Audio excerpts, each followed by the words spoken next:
Mesdames et messieurs, cher public, bienvenue dans notre courte vidéo de ce jour dans laquelle j'ai adressé ma candidature au Musée national du Louvre à Paris.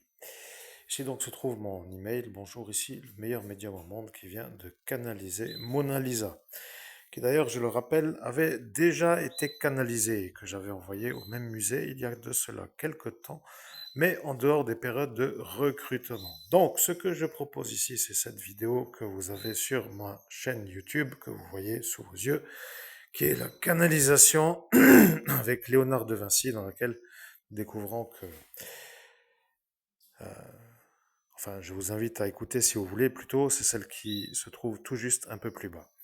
Alors ici, mon courrier, je vous souhaite une bonne écoute. Maintenant, j'ai une question à vous poser. Un médium qui canalise les œuvres du musée Le Louvre a déjà été vu par le Louvre? Point d'interrogation. Si l'aventure vous intéresse, comment faire? Je suis disponible, mais pas déclaré en l'absence d'employeur. À bientôt, Christophe Albert, c'est-à-dire moi. Bon, disons que quelque part, je propose, et l'avantage du TGV de Forbach est quand même simple. Vous voyez, 1h30 de route pour être à Paris, pour faire le travail et pour revenir. Donc, vous voyez, j'ai déjà aussi canalisé Vincent Van Gogh, dont les œuvres ont été, il me semble, dans ma playlist Médiumnité de perfection,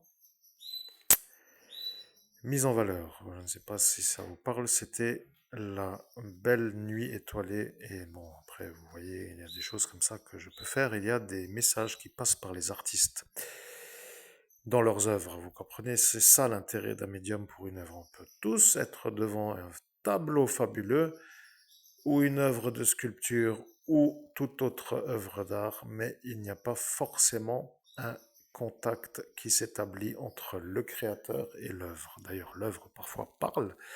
Je vous rappelle que, et je sais que vous le savez mieux que moi, les représentations de Poséidon,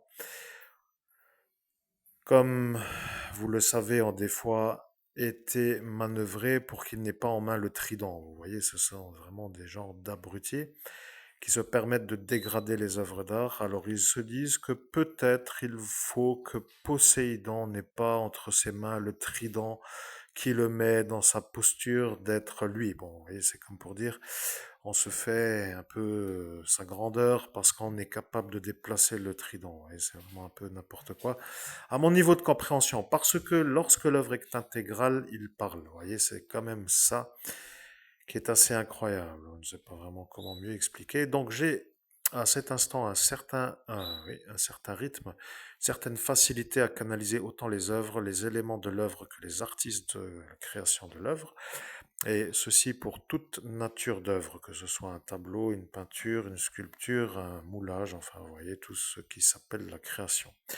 Et en cela, je me suis dit, tiens Chris, pourquoi pas proposer en tant que meilleur médium au monde, puisque je me définis en tant que le seul au monde à réussir à canaliser le maître Saint-Germain, ce qui me place, selon les dires du maître Saint-Germain, comme l'unique au monde à y arriver.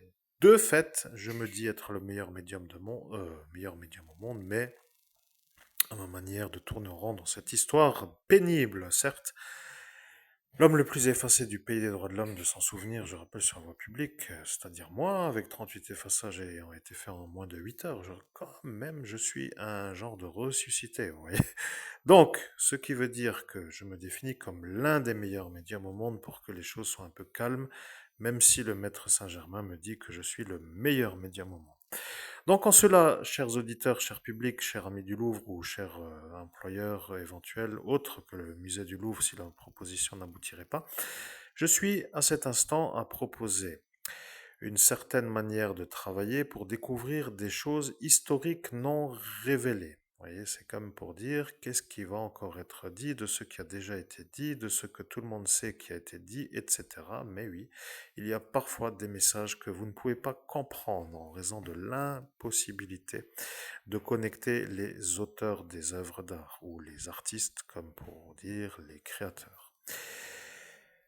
En cela, j'ai pensé bien sûr à ce musée qui est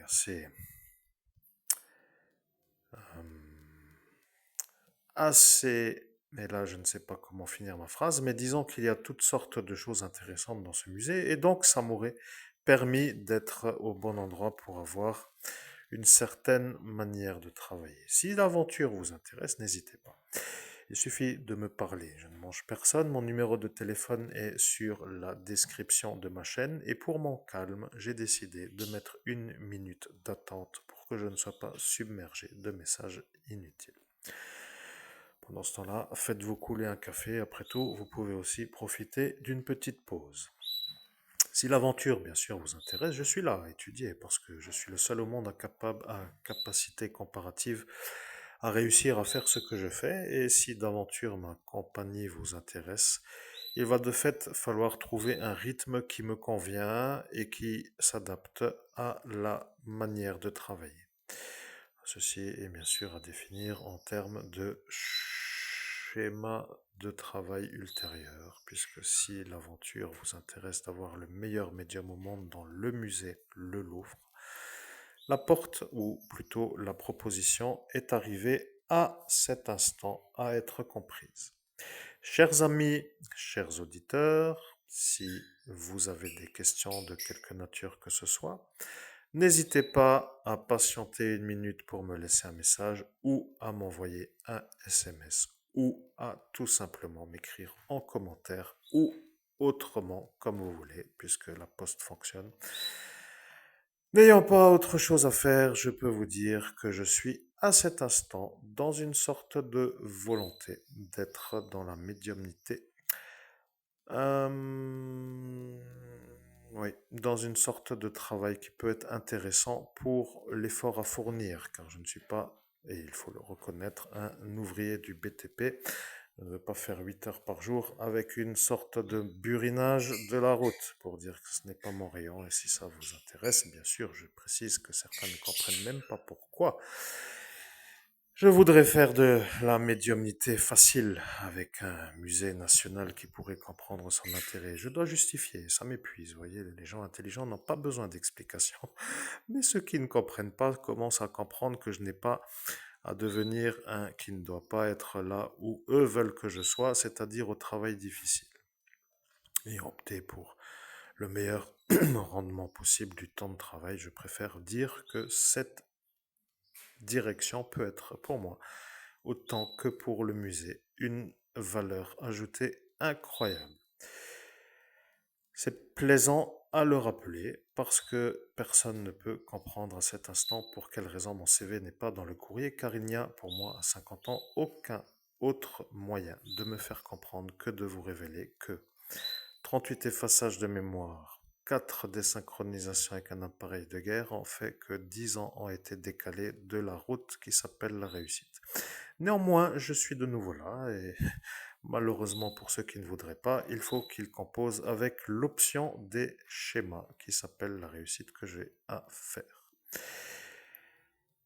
Je vous souhaite à toutes et à tous, chers amis, une belle journée. J'espère que ce message a été compris comme étant une possibilité qu'il tient maintenant à vous d'étudier. Si l'aventure vous convient, n'hésitez pas donc à me contacter. Et d'ici là, je vous souhaite à toutes et à tous une très belle journée. Si vous aimez la chaîne YouTube, likez ou abonnez-vous ou faites les deux. Et à très bientôt pour une prochaine vidéo.